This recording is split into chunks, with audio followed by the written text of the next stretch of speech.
Management से बातचीत की शुरुआत करें तो ऐसी टाइम निकल जाएगा। लेमन ट्री होटल्स के एमडी और सीईओ नीलेंद्र सिंह साहब आपको स्क्रीन पर रेडी नजर आएंगे। Nilendra sir, thank you CNBC Awaaz के लिए वक्त निकालने के लिए। क्विकली रिजल्ट स्क्रीन पर रखिएगा। साल दर साल आय 9% बढ़ी, इबीटा 7% बढ़ा, मार्जिन 100 बेसिस पॉइंट्स का डिक्लाइन। लेकिन नीलेंद्र सर, आप ही की प्रेजेंटेशन कहती है एक इबीटा है 7% गिरा, दूसरा एडजस्टेड इबीटा देखेंगे आप तो 14% का जंप है।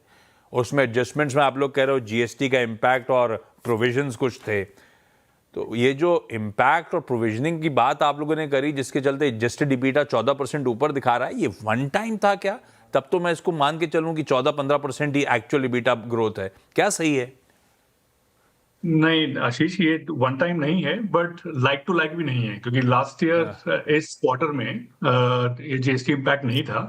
सो लास्ट ईयर सितंबर में ये नया जीएसटी प्रोविजन आया था कि जो 7,500 से नीचे के जब कमरे की जो बिलिंग होती है उसमें 5% जो जीएसटी लगता है उसमें इनपुट क्रेडिट नहीं मिलेगा। सो एटलीस्ट अक्टूबर दिस इस साल तक वो वन ऑफ कह लें या एटलीस्ट एडजस्टेड दिखाना बनता है, उसके बाद वो नॉर्मलाइज हो जाएगा। ओके, तो ठीक है, ये हो गया ऑपरेशनल परफॉर्मेंस। तो हेडलाइन नंबर तो कहता है कि थोड़ा सा कॉन्ट्रैक्ट हुआ मार्जिन्स। दूसरा एआरआर, और आपकी प्रेजेंटेशन मेंशन करती है FY 23, 24, 25, 26 के नंबर्स। क्या एआरआर में जंप है? इवन इस बार आके हम खड़े थे FY 26 के एंड में 68-75 पे। करंट एआरआर कहां पे खड़े हुए हैं सर? मेरी तरफ से तो स्टिफ रेजिस्टेंस है, पर मेरे से कुछ नहीं होगा। क्या कॉर्पोरेट रिटेल क्लाइंट्स भी रेजिस्ट कर रहे हैं करंट लेवल्स पे जहां पे औसत रूम दरें आके खड़ी हो गई हैं? नहीं, सो Q1 काफी स्पेशल था आशीष को, क्योंकि वेस्ट एशिया कॉन्फ्लिक्ट उसकी वजह से कम डिमांड, कम ट्रैवल। तो उसमें उसकी वजह से प्राइसिंग कंप्रेशन था, डिमांड सॉफ्ट हो गई थी। तो जब वेस्ट एशिया लेट्स से क्राइसिस आया मार्च में, अप्रैल में, तो फ्लाइटें कम हो गई, पैसेंजर्स कम हो गए, कॉर्पोरेट ट्रैवल कम हो गया। काफी सारी बड़ी कंपनियों में, एटलीस्ट हमारे लेवल के एम्प्लॉयज में कम ट्रैवल दिखाई पड़ा हमें। तो उस चक्कर में लेट्स से डिमांड सॉफ्टनेस चली पूरे Q1 में। तो और उसको लेट्स से टैकल करने के लिए we adopted a more retail led strategy, जिसमें प्राइस कंप्रेशन हुआ। और इसलिए आप देखेंगे कि वो ऑक्यूपेंसी तो कॉम्पनसेट हो गई डिमांड कम होने की वजह के बावजूद, तो ऑक्यूपेंसी 75.7 पहुंच गई, बट प्राइस इतना नहीं बढ़ पाया क्योंकि वो रिटेल से कॉम्पनसेट किया कॉर्पोरेट डिमांड को। आप लोग का वैसे भी काम यही है, सबसे इंपॉर्टेंट मेरे ख्याल से, एक फाइन बैलेंस अचीव करना रूम रेट्स और ऑक्यूपेंसीज के बीच में। इस समय जो समीकरण बैठ रहे हैं उसको देख के लगता है कि एआरआर्स में और बढ़त की गुंजाइश है, या जब हम फेस्टिव सीजन में, मैरिज सीजन में उतर रहे हैं, FY 26 के पीक के बियॉन्ड जा रहे होंगे इस बार, या नहीं जा पा रहे होंगे एआरआर्स? 100% जाएंगे आशीष, क्योंकि ये Q1 तो आउटलायर था मान लीजिए। Q2 में अगर हम देखें तो एआरआर बेटर है, और अगर उसके बाद भी Q3 Q4 में मेरा अंदाजा है कि एआरआर बेटर हो सकते हैं। और एक चीज और है, ये आपने वेडिंग्स का नाम लिया, तो सेगमेंट पे डिपेंड करता है। लग्जरी होटल्स या बिजनेस होटल्स या मिड स्केल होटल्स, या अब जैसे जहाँ पे कंसंट्रेशन हो किसी भी होटल चेन का, उसके हिसाब से डिपेंड करेगा। हमारा कंसंट्रेशन ज्यादा बिजनेस डिस्ट्रिक्ट्स में है, बड़े शहरों में है। Weddings is not a big part of our business, पर तब भी डिमांड तो जनरली पॉजिटिव ट्रेंड लाइन दिख रही है डिमांड की, इसलिए एआरआर 26 के ऊपर जाने की गुंजाइश तो है। आप लोग तो चाहते ही नहीं हो कि मैं घूमने फिरने जाऊं, ठीक बात है। दूसरी बात, हमारा आपका प्रेजेंटेशन सही कहता है, वी आर एवरीवेयर। हर आए दिन लेमन ट्री की तरफ से एक मैनेजमेंट कॉन्ट्रैक्ट सील करने के अपडेट्स आते हैं देश के कोने कोने में। बहुत एग्रेसिव हो आप लोग। एक तो इस समय डिमांड सप्लाई सिनेरियो है कैसा? लेकिन सर, हमेशा ये होता था कि मिसमैच आता था, होटल्स आउट परफॉर्म करते थे, लेकिन वो मिसमैच प्लग हो जाता था, मामला फिर ठंडा पड़ जाता था। इस बार तो कोविड से अगर काउंट करूं तो अब कोविड तो भूल जाइए, अब तो 4-5 साल हो गए ये इंडस्ट्री के टेलविंड्स कंटिन्यू कर रहे हैं। हम लोग साइकिल के कहां खड़े हुए हैं? आप ही नहीं, आपके सारे पीयर्स भी बहुत एग्रेसिव हैं केपेक्स को लेकर।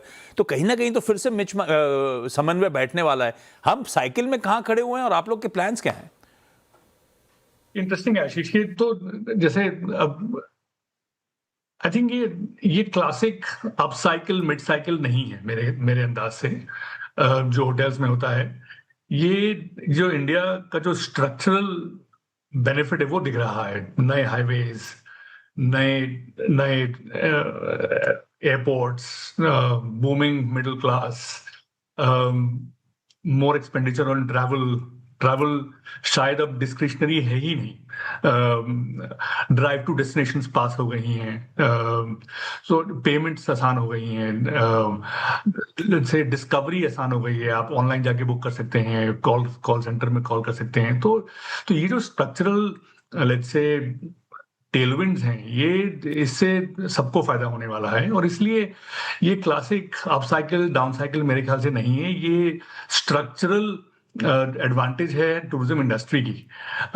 एंड जैसे मिडिल क्लास और लेट्स से एम्बिशियस है या एस्पिरेशनल होता जा रहा है, ट्रैवल में स्पेंड बढ़ेगा ही।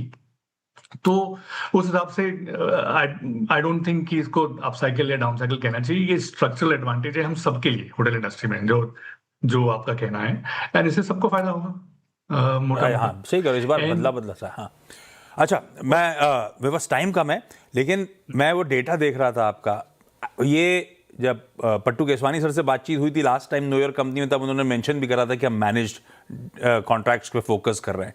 आपका वो ओन रूम्स तो मेरे ख्याल से स्थिर ही आंकड़ा, मैनेज रूम्स बढ़ते ही चले जा रहे हैं। पहले तो एक तो क्या मिक्स आप एक्सपेक्ट कर रहे हो, अब यही फोकस रहेगा ओन रूम्स पे, नहीं सिर्फ मैनेज की तरफ ही ट्रैक्शन नजर आएगा? दूसरा, हमने एक बड़ा बोल्ड स्टेप लिया था ओरिका के थ्रू प्रीमियम सेगमेंट उतरने का, कैसा रिस्पांस मिल रहा है लेमन ट्री को उसके थ्रू?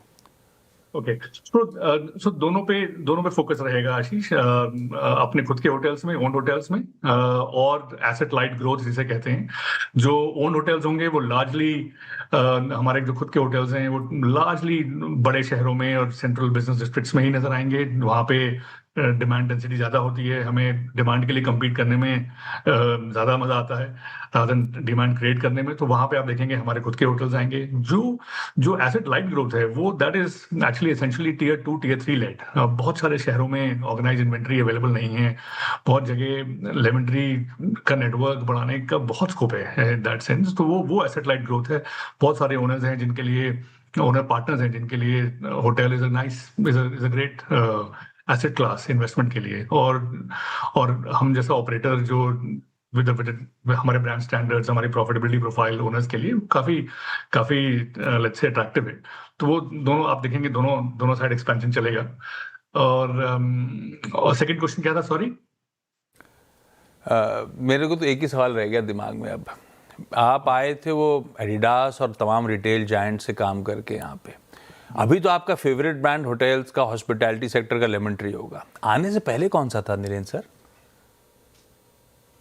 आने के पहले तो आशीष मैं इतना ट्रैवल नहीं कर रहा था इनफैक्ट। तो पर आई थिंक हम सब जब बड़े हो रहे थे, तो जब Taj used to be the best brand in that sense. So I think Taj probably comes to mind first.